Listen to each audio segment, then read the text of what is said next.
Hi friends, அஸ்ஸலாமு அலைக்கும். Welcome to my channel. Ramalan நோன்பு நெருங்கிட்டே வருது. எல்லா வீடுகள்லையுமே அதிகமாக வேலைகள் இருக்கும். அதெல்லாம் நம்ம எப்படி குயிக்காக செய்து முடிக்கலாம், அதுக்கு என்னெல்லாம் முன்னேற்பாடுகள் நம்ம செய்து வைக்கலாம் அப்படின்ட்டு இந்த வீடியோவில் பார்க்க போகிறோம். இந்த மாதிரி முன்னேற்பாடுகள் நம்ம செய்து வச்சிட்டோம்னா கிச்சன்லேயே இருந்துட்டு இருக்காமல் நம்ம இபாதத்துகள் அதிகமாக செய்யறதுக்கும் நமக்கு டைம் கிடைக்கும். ஃபஸ்ட்டு நம்ம ஒரு வடகம் பார்க்க போகிறோம். பருப்பு வடகம் இன்றைக்கி எப்படி பண்ணலான்னு பார்க்கலாம். சஹருக்கு சாப்பிடும்போது ஏதாவது ஒரு வடகம் இருந்தால் ரொம்ப நல்லாயிருக்கும். அதெல்லாம் நம்ம கடையில் போய் வாங்காமல் வீட்டிலையே இன்றைக்கி எப்படி பருப்பு வடகம் செய்யலான்னு பார்க்கலாம். நான் நைட்டே ரேசன் பருப்பை நல்லா வாஷ் பண்ணிவிட்டு ஊற வச்சுருக்கேன். இதில் இருக்கக்கூடிய தண்ணியெல்லாம் வடிகட்டிட்டு மிக்சர் ஜாரில் போட்டு கரகரன்னு அரைச்சி எடுத்துக்கலாம்.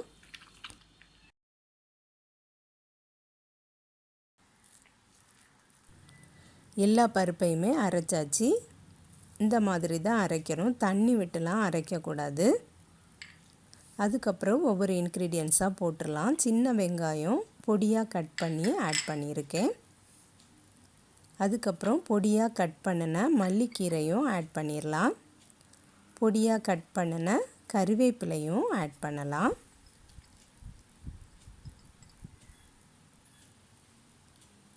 தேவைக்கு சால்ட் ஆட் பண்ணிக்கிடலாம்.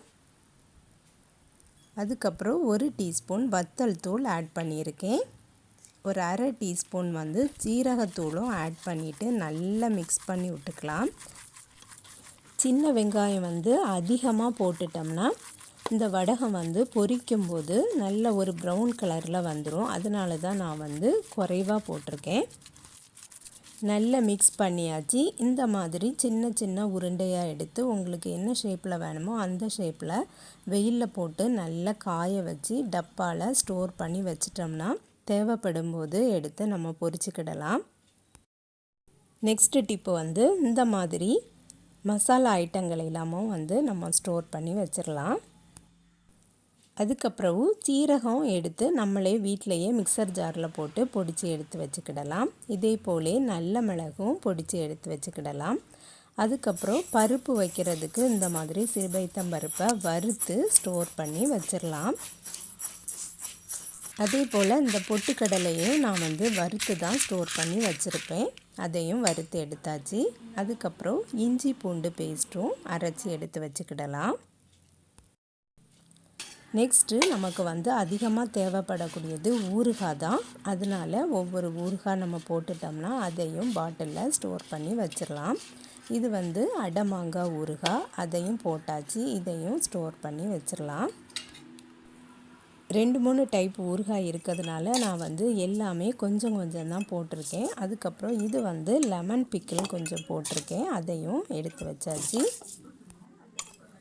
ஊறுகாவும் நமக்கு அதிகமாக தேவைப்படும். அதனால் 2-3 சைஸாக ஊறுகாய் போட்டாச்சு.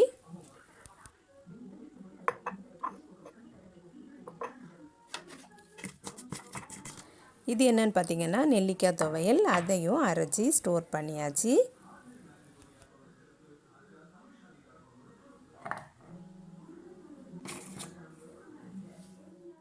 நெக்ஸ்ட்டு டிப்பு இந்த மாதிரி இஞ்சியையும் ஏலக்காயையும் இஞ்சியை தோல் சீவிட்டு ஏலக்காயும் சேர்த்து மிக்சர் ஜாரில் போட்டு நல்லா அரைச்சி எடுத்து ஒரு பாக்ஸில் ஸ்டோர் பண்ணி ஃப்ரிட்ஜிலையோ ஃப்ரீசர்லேயோ ஸ்டோர் பண்ணி வச்சிட்டோம்னா டீ போடும்போது நம்ம இதில் 1 ஸ்பூன் இல்லைன்னா அரை ஸ்பூன் போட்டு நம்ம டீ போட்டு குடிக்கலாம்.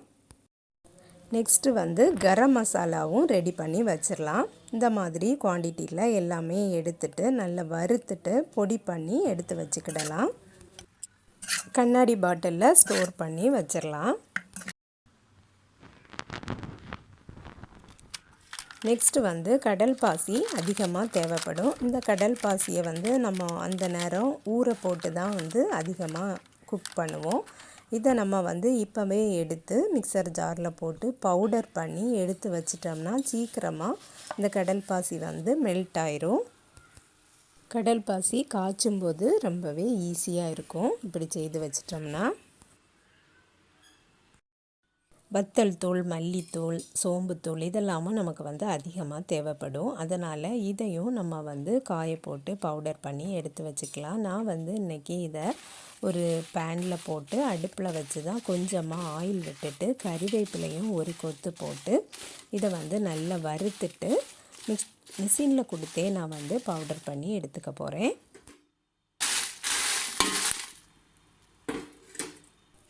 அடுத்தது மல்லியையும் இதே போலயே வறுத்து எடுத்து நம்ம வந்து மிஷினில் கொடுத்து பொடிச்சு எடுத்து வச்சுக்கிடலாம்.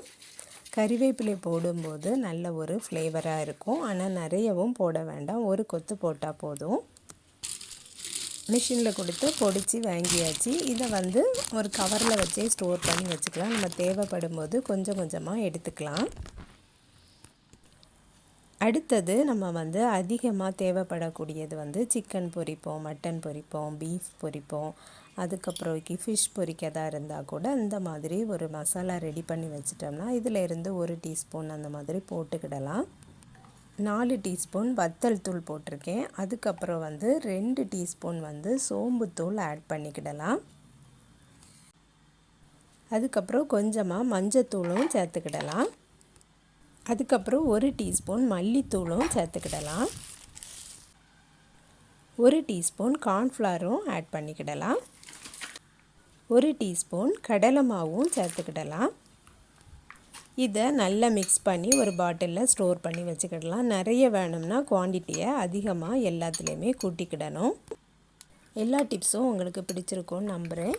இதோட இந்த வீடியோவை முடிச்சுக்கிறேன். நெக்ஸ்ட் வீடியோவில் வேறு ஒரு ரெசிபியில் சந்திக்கிறேன். அஸ்ஸலாமு அலைக்கும்.